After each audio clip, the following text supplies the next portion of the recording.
Enggak ya, Mbak. Bismillahirrahmanirrahim. Assalamualaikum warahmatullahi wabarakatuh. Waalaikumsalam warahmatullahi wabarakatuh. Sebelum kita memulai kegiatan hari ini, mari kita berdoa terlebih dahulu kepada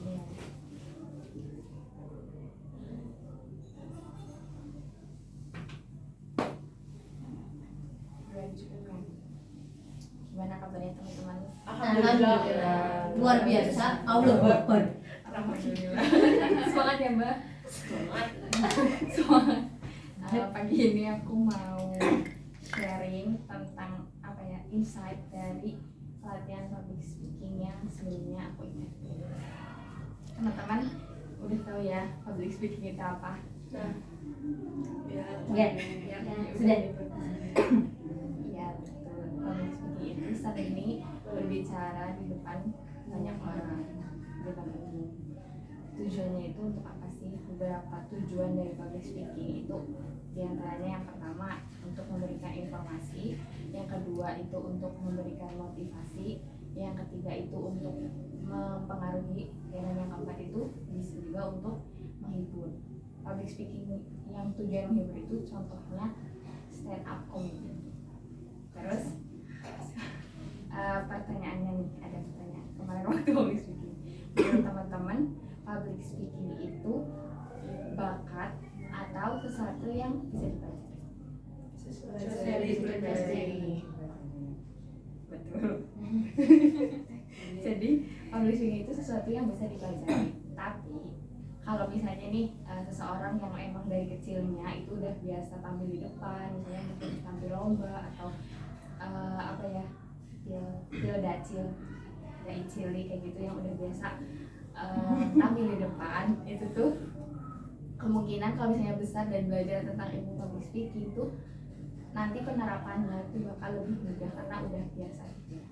Nah kemarin tuh ada yang aku notes tentang fokus audience tentang public speaking ya. Jadi fokus audience itu ternyata cuma 8 menit. Jadi kalau misalnya lebih dari 8 menit kemungkinan fokusnya itu udah berkurang. Jadi kalau misalnya public speaking itu harus diimbangi, gak cuma ngomong doang tapi ada interaksi sama audiensnya, atau mungkin diselingi dengan ice breaking, atau mungkin tanya jawab biar biar waktu ngomong tuh gak bosan gitu ya audiensnya. Jadi kan ada yang lain, selingan-selingan biar selain materinya gitu, biar audiensnya gak bosan. Terus selanjutnya itu teman-teman pernah ngerasa nggak sih kayak kesulitan buat ngomong depan banyak orang? Iya. Iya. Apa sih kayak yang bikin kalian, aku juga ya, yang bikin kita tuh kayak ngerasa kesulitan atau mungkin susah gitu ya buat ngomong lancar di depan orang? Gugup. Materinya tidak Persiapan kurang. Iya betul. Nah iya benar. Nah aku tuh selain dari yang kemarin di public speaking, aku tuh nemuin postingan gitu penyebab kayak kita tuh susah gitu ngomong di depan banyak orang. Yang pertama itu dia rasa gugup, takut gitu ya. Terus kita tuh belibet, jadi ngomongnya tuh suka gak sinkron gitu ya sama apa yang mau kita sampaikan. Nah penyebab belibet itu apa sih? Penyebab belibet itu yang pertama itu otak sama mulut gak sinkron. jadi kayak misalnya kita tuh udah punya materi yang mau disampaikan, terus di otak tuh udah penuh, kayak udah penuh tapi mulut gak bisa ngikutin. Jadi kayak udah penuh banget tapi karena saking cepatnya malah jadi blank. Itu yang pertama. Terus yang kedua itu takut salah, overthinking, takut salah dan takut dinilai orang. Jadi kayak mungkin ya dari sebelumnya, misalnya di pengalaman sebelumnya kita tuh pernah kayak ngomong di depan orang terus respon orang tuh kurang baik. Jadi kayak mungkin itu tuh bisa bikin kita kayak minder, terus aku nggak mau ngomong lagi lah, takut salah gitu karena respon orangnya kurang baik gitu. Terus kayak pas misalnya Nalasila, aku not banget kalau misalnya Mbak Anu sama Mbak Lady itu pernah ngomong kayak gini. Kalau misalnya ada orang yang ngomong di depan, tolong didengarin ya, tolong dihargai ya gitu. Karena ngomong di depan orang lain itu bukan hal yang mudah gitu. Pasti yang mau ngomong tuh udah mempersiapkan itu, jadi menghargai biar yang di depan tuh apa ya, nggak trauma, biar kedepannya tuh lebih berani lagi buat ngomong itu. Terus yang ketiga itu beban perfeksionis. Bener kata Mbak Rosa tadi, pengen kalimatnya rapi dan tertata dengan baik. Ini juga harus latihan ya. Terus kemarin tuh ada tips biar kita tuh ngomongnya tuh gak berlibat gitu. Contohnya itu mengucap kata yang apa ya, yang mirip tapi cepat. Contohnya ular melingkar di atas. iya bener. Kelapa diparut, kepala diurut. Coba. Kelapa di Kelapa diparut, kepala diurut. Itu Pak. kelapa diparut, Kelapa diparut, kepala diurut.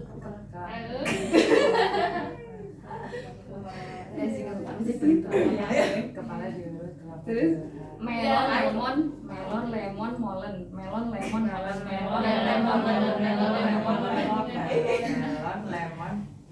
Lemon. Terus ada lagi kuku, kaki, kakekku, kaku.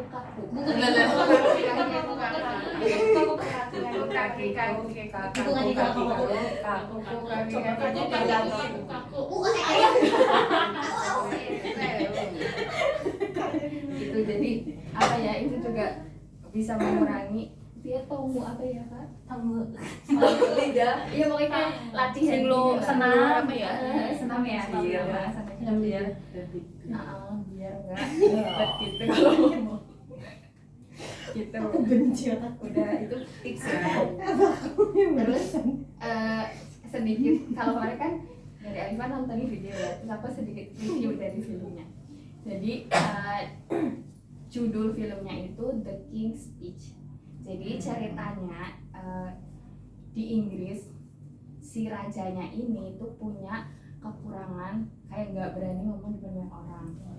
Tapi ada kondisi di mana ceritanya Inggris tuh darurat perang. Nah mau nggak mau karena dia seorang pemimpin, dia harus menyampaikan ke rakyatnya kalau kita pasti bisa menghadapi krisis ini. Jadi kayak mau nggak mau dia harus itu biar rakyatnya tuh percaya kita bisa kok menjalani ini gitu. Nah karena dia punya apa ya,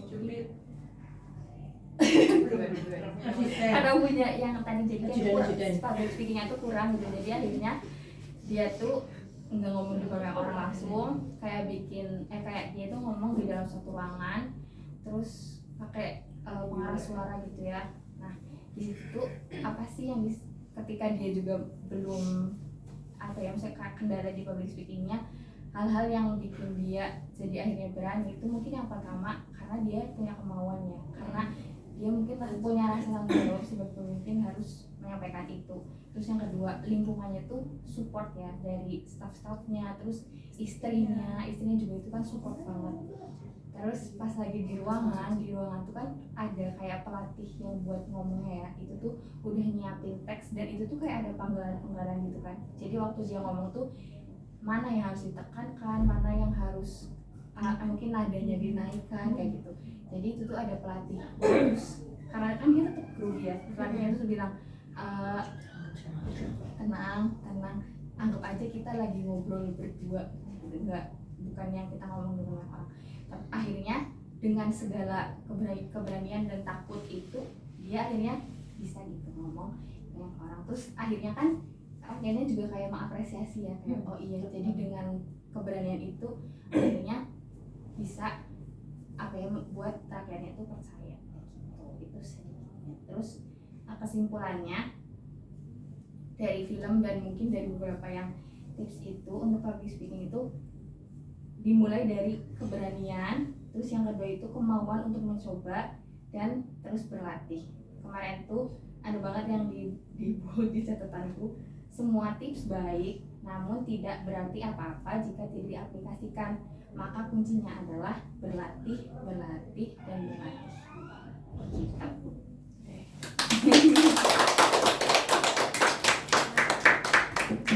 Sudah sekian. Nah, itu tadi cara mengopernya ya mungkin yang perlu dipelajari ya. Jadi Oh iya. oke. Kan kesel ya? Jangan gitu. Oke, terima kasih ya Peggy ya untuk materi hari ini. Public speaking lagi ya, ini berarti materi ke 4 ya. Materi keempat ya. Itu apa ya? Selalu aku itu yang terakhir ya, yang pesan Peggy terakhir. Semua ilmu tuh sebenarnya bagus ya buat kita harus gini nih. Tapi kalau nggak kita kerjain itu buat apa? Nah, gimana cara menerapkannya itu ya? Kalau misalnya dari aku dulu, dari sekian banyak pelatihan yang aku dapat, nggak mungkin bisa aku langsung 100% laksanain ya. Tapi yang jelas satu hal yang bikin aku percaya diri kalau pas aku lagi public speaking adalah menganggap audiens itu tidak menuntut aku untuk sempurna. Jadi kayak misalkan Nawasilah, itu kan menurut aku dulu tuh challenging buat Excel Nawasilah. Aku nggak tahu materi yang disampaikan teman-teman tuh apa. Dulu apalagi kalau dulu, sekarang tuh Kaizen enak. Aku jadi oh ya ini skupnya tuh ini, aku bahas ini di kepala aku tuh udah bisa dirangkai. Oh paling nggak ini gitu ya.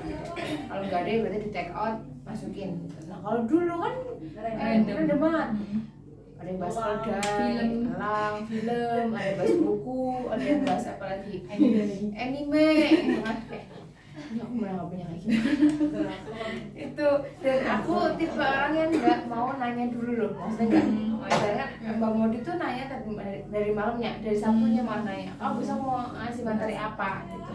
Nah kalau aku lebih ke membebaskan teman-teman supaya tidak ada pressure. Kan ibaratnya mungkin ada yang baru menyiapkan hari Minggu malam, ada yang baru menyiapkan pagi, hari Min 5 menit gitu kan. Jadi aku nggak kepengen teman-teman tuh ngerasa oh ini tuh kewajiban, enggak. Tapi emang kalian apa ya, teman-teman harus sharing, bukan sebuah kewajiban, tapi ini adalah sebuah ajang latihan gimana teman-teman belajar nih ngomong depan umum kayak gimana, karena gampang tuh guys. Itu aku belajar cukup lama dan aku tuh merasa kebiasaanku tuh satu, kalau misalkan aku lagi nggak tahu mau apa, aku pasti itu panjang banget. Dulu aku sering banget tuh sampai aku dibilang-bilang nya dikurangin gitu, kayak gitu. Oh ya oke. Terus akhirnya mulai terbiasa, terus mulai belajar namanya memelankan intonasi. Itu aku pertama sih yang dari nya itu nggak aku langsung hilangkan karena susah ya, ngilangin juga gimana aku juga bingung. Cuman akhirnya itu belajar untuk menata. Jadi kalau aku ulang itu harus tenang dulu. Tenang tuh dalam artian nggak gemusung. Terus saat teman-teman menyampaikan Nawasilah sama saat menyampaikan materi, aku tuh mulai berusaha untuk tenang. Oke, ini dengerin aja. Jangan mikir sesuatu hal yang apa ya istilahnya mengacaukan fokusku untuk mendengarkan. Itu dulu. Dengerin dulu apa ya gimana caranya. Oh itu nangkep ini, kalau aku nangkep ini kayak gini ya. Kalau dari aku melankan intonasi, kalau aku terbiasa akan kewajiban itu ya untuk di depan, sama apa menyadari kalau audiens itu nggak harus perfect. Kadang-kadang aku juga belibet malah gitu sekalian gitu, maksudnya biar audiens juga cair, aku juga ya emang aku lagi belibet aja, aku lagi nggak sadar nggak waras gitu. Jadi ya tetap bisa berjalan dan alhamdulillah sejauh aku Nawasilah di depan ya aman aja gitu, dengan segala ngantuknya teman-teman, segala capek pegel-pegelnya teman-teman aku tahu gitu. Jadi kayak aku dulu sudah bisa memahami audiens dan audiens juga alhamdulillah memahami aku, memahami dalam artian nggak harus gitu ya, karena aku tahu sih pasti hanya 20% materi yang aku sampaikan atau teman-teman yang di depan sampaikan yang bisa sampai ke teman-teman. Itu karena kita berdiri, kalau dulu nanti kita ngobrol, ngerem. Begitu gitu ya teman-teman, dan sih aku terima kasih Peggy dan Alifa yang kemarin ya sharing buat teman-teman, semoga itu buat bakal teman-teman juga nantinya ke depannya. Ngomong di depan gak harus perfect, yang jelas kalian harus berani dan mau.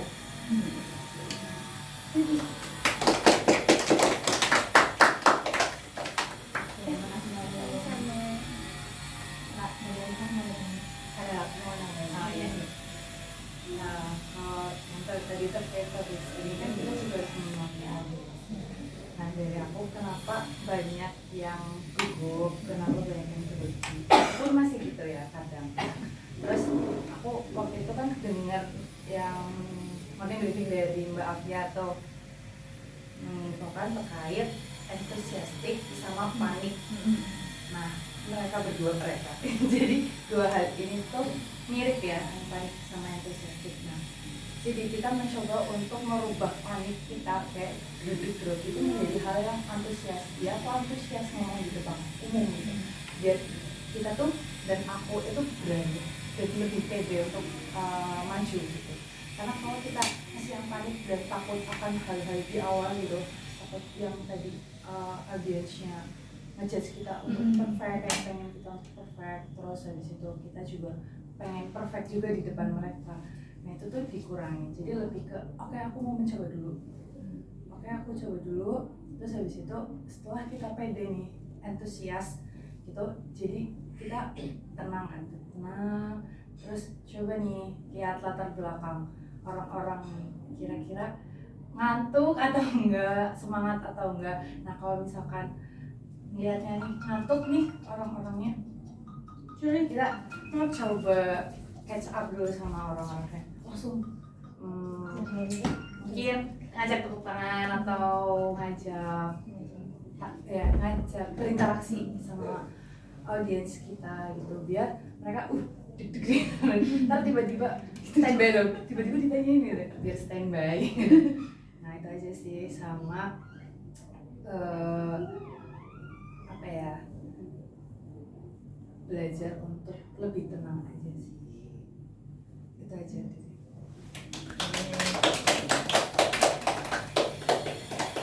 Yang lain ada yang menanyakan?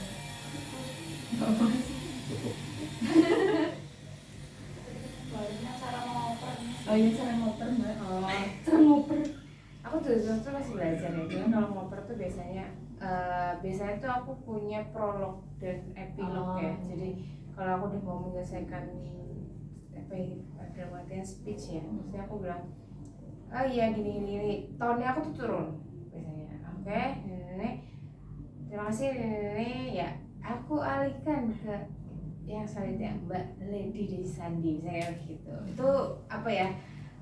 Kalau kadang tuh masih suka patah ya, kalau namanya nonton itu suka patah. Jadi tuh kayak bahasan tuh masih di dalam note tone-nya segini, terus atau sek gitu kan, disuruh dialihkan itu kayak gitu. Jadi aku lebih ke gini pelan-pelan ya. Untuk selanjutnya ada tambahan dari Mbak Lady gitu sebenarnya, tapi lebih ke tone intonasinya gitu. Jadi kalau misalkan kita lagi bahas, ya kayak kita lagi ngobrol ini suka di kan saya kayak Iya. nah gitu, itu contohnya tuh gitu. Jadi pertama kita harus mengetahui ya, oh ya ini kalau lagi speech atau lagi ini, oh ini aku ada di isi pidato atau isi speech atau di tengah atau di akhir. Nah, kalau udah di akhir baru mulai. Oke, gitu aja dari aku teman-teman, terima kasih. Ini aku alihkan, ada tambahan dari Mbak Desani, monggo silakan. Gitu ya, aku biasanya gitu kan, maksudnya ya punya cara sendiri lah. Kalau aku biasanya biar apa ya, perhatian kan teralihkan ke orang satunya. Nah itu harus menyebutkan nama sama ya, kita sudah harus memiliki kata-kata untuk menyelesaikan speech gitu. Tips dari aku. Biar orang yang selanjutnya mau ngomong juga udah siap-siap. Iya, ya, kadang biar iya betul. Itu kadang suka nama sedangkan aku lagi aktif listening. Tahu ini, terus aku jadi ngeblank gitu kadang kayak gitu. Seperti itu.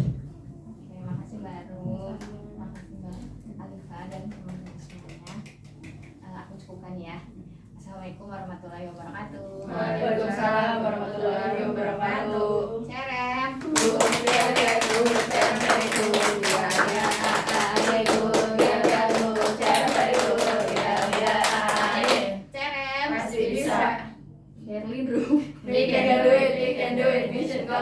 Aduh.